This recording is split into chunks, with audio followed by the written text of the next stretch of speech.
Hello everyone, welcome to my channel. Video में मैं quadratic equation solve करने के लिए सबसे बेस्ट ट्रिक शेयर करने वाली हूँ। क्वाड्रेटिक इक्वेशन को जनरली हम इस फॉर्म में लिख सकते हैं, जिसमें एक एक्स स्क्वायर वाली टर्म होती है, एक एक्स वाली टर्म होती है और एक कांस्टेंट नंबर होता है। इस इक्वेशन का जब हम सोल्यूशन निकालते हैं तो हमारे पास एक्स की दो वैल्यूज़ आती हैं।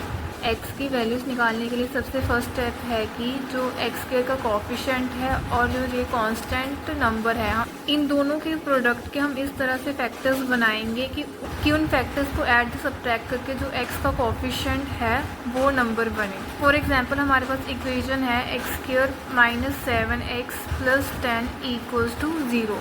तो हम इसे सॉल्व कैसे करेंगे? यहाँ पे एक्स स्क्वायर का कोफिशिएंट 1 है और कांस्टेंट टर्म 10 है, तो इनका प्रोडक्ट क्या होगा 10। अब 10 को हम इस तरह से ब्रेक करेंगे कि इस ऐड जो सब्ट्रैक्ट करके हमारे पास 7 आए। तो 10 के फैक्टर्स क्या होंगे 5 एंड 2। अब हमारे पास x की दो वैल्यूज़ तो आ गई 5 एंड 2। अब हम ये कैसे डिसाइड करेंगे किसके आगे पॉजिटिव साइन लगेगा किसके आगे नेगेटिव? इसके लिए भी एक ट्रिक है। पहले हम क्या करेंगे, जो हमारे पास x की दो वैल्यूज़ आए हैं, बड़ी वाली वैल्यू को आगे लिखेंगे, छोटी वाली वैल्यू को पीछे लिखेंगे। और जो हमें गिवन क्वाड्रेटिक इक्वेशन होगी, जो उसमें जो फर्स्ट साइन होगा उसका ऑपोजिट साइन हम बड़ी वाली वैल्यू के आगे लगा देंगे। उसके बाद हम देखेंगे कि अगर हमारा फर्स्ट वाला साइन नेगेटिव है तो हम सेकंड वाले साइन को चेंज नहीं करेंगे, एज इट इज़ छोटी वाली वैल्यू के आगे लगा देंगे। इसको याद करने के लिए एक ट्रिक है कि अगर फर्स्ट वाला साइन नेगेटिव होगा तो सेकंड वाला साइन चेंज नहीं होगा, उसे हम एज इट इज़ एक्स की छोटी वैल्यू के आगे लगा देंगे। पर अगर फर्स्ट साइन पॉजिटिव होगा तो सेकंड साइन चेंज होकर छोटी वैल्यू के आगे लगेगा। लाइफ में भी नेगेटिव लोगों को देखकर चेंज नहीं होना चाहिए। वैसे ही अगर फर्स्ट साइन नेगेटिव होगा तो सेकंड साइन चेंज नहीं होगा, और हमें पॉजिटिव लोगों को देखकर अपने अंदर चेंज लाना चाहिए। वैसे ही अगर फर्स्ट साइन पॉजिटिव होता तो सेकंड साइन चेंज होके छोटी वैल्यू के आगे लगता। पेपर में जो हमें क्वाड्रेटिक इक्वेशन दी जाती है वो इन चारों में से ही किसी न किसी फॉर्म में दी जाती है। एज्यूम इस इक्वेशन का सोल्यूशन क्या आया हमारा P एंड Q। P जो होगा Q से बड़ा होगा, क्योंकि हम हमेशा ही जो x की बड़ी वैल्यू आएगी उसे आगे लिखेंगे और जो छोटी वैल्यू आएगी उसे पीछे लिखेंगे। उसके बाद जो फर्स्ट साइन है उसका ऑपोजिट साइन बड़ी वाली वैल्यू के आगे लगा देंगे, और क्योंकि हमारा फर्स्ट साइन पॉजिटिव है इसलिए हम सेकंड साइन को चेंज करके छोटी वाली वैल्यू के आगे लगा देंगे। सिमिलरली यहाँ पे भी अगर मान लो इसका सोल्यूशन P एंड Q है, P जो है बड़ी वैल्यू और Q छोटी वैल्यू है, तो हम यहाँ पे हमारा फर्स्ट साइन नेगेटिव है इसलिए यहाँ पे बड़ी वैल्यू के आगे चेंज करके हम पॉजिटिव लगा देंगे, और क्योंकि फर्स्ट साइन नेगेटिव है इसलिए सेकंड साइन चेंज नहीं होगा, एज इट इज़ छोटी वैल्यू के आगे आ जाएगा। सिमिलरली इस इक्वेशन का भी अगर सोल्यूशन P एंड Q है, where P is greater than Q, जो फर्स्ट साइन है उसका ऑपोजिट हम बड़ी वैल्यू के आगे लगा देंगे, और क्योंकि हमारा फर्स्ट साइन पॉजिटिव है इसलिए सेकंड साइन को हम चेंज करके छोटी वैल्यू के आगे लिख देंगे।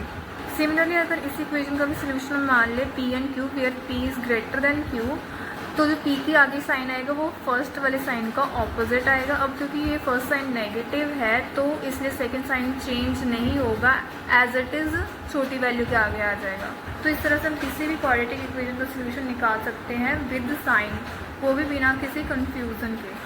अब हमें क्वाड्रेटिक इक्वेशन का सोल्यूशन तो निकालना आ गया, लेकिन एग्जाम में सोल्यूशन निकालने से भी ज़्यादा जरूरी है कि हमें दो क्वाड्रेटिक इक्वेशन के सोल्यूशंस को कंपेयर करना आना चाहिए, क्योंकि हमें एग्जाम में ऑप्शन दिया होता है x is greater than y, x is less than y, x is greater than equals to y, x is less than equals to y, x is equals to y और can't be determine.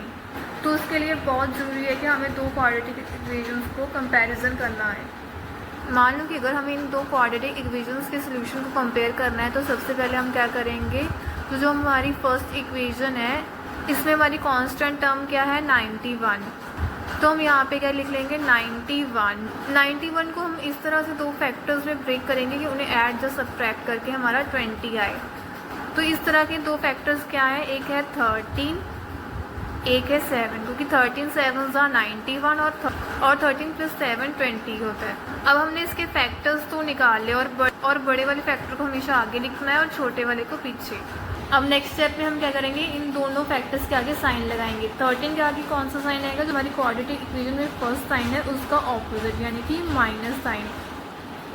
और 7 के आगे कौन सा sign आएगा? अब यहाँ पे क्योंकि फर्स्ट साइन पॉजिटिव है इसलिए हम सेकंड साइन को चेंज करके 7 के आगे लगा देंगे, यानी कि दोनों ही वैल्यूज़ क्या आ जाएंगी हमारी नेगेटिव। अब नेक्स्ट इक्वेशन क्या है हमारी? y² - 23y + 120 equals to 0। अब इस इक्वेशन में हमारी कांस्टेंट टर्म क्या है? 120, और y² का तो कोफिशिएंट 1 है, इसलिए यहाँ पे क्या आ जाएगा? 120। 120 के फैक्टर्स क्या बनेंगे? 15 एंड 8, क्योंकि 15 और 8 को ऐड करके 23 बनता है और मल्टीप्लाई करके 120, और 15 के आगे साइन क्या आएगा? इस फर्स्ट साइन का ऑपोजिट, यानी कि प्लस। अब क्योंकि यहाँ पे हमारा फर्स्ट साइन नेगेटिव है इसलिए सेकेंड साइन चेंज नहीं होगा, एज इट इज़ 8 के आगे आ जाएगा। अब इन दो इक्वेशन का सोल्यूशन क्या निकलेगा? क्योंकि x की दोनों वैल्यूज़ नेगेटिव है और y की दोनों वैल्यूज़ पॉजिटिव है, इसलिए y strictly greater than x हमारा सोल्यूशन आ जाएगा। इस तरह से हम किसी भी तरह की दो क्वाड्रेटिक इक्वेशंस को कंपेयर कर सकते हैं।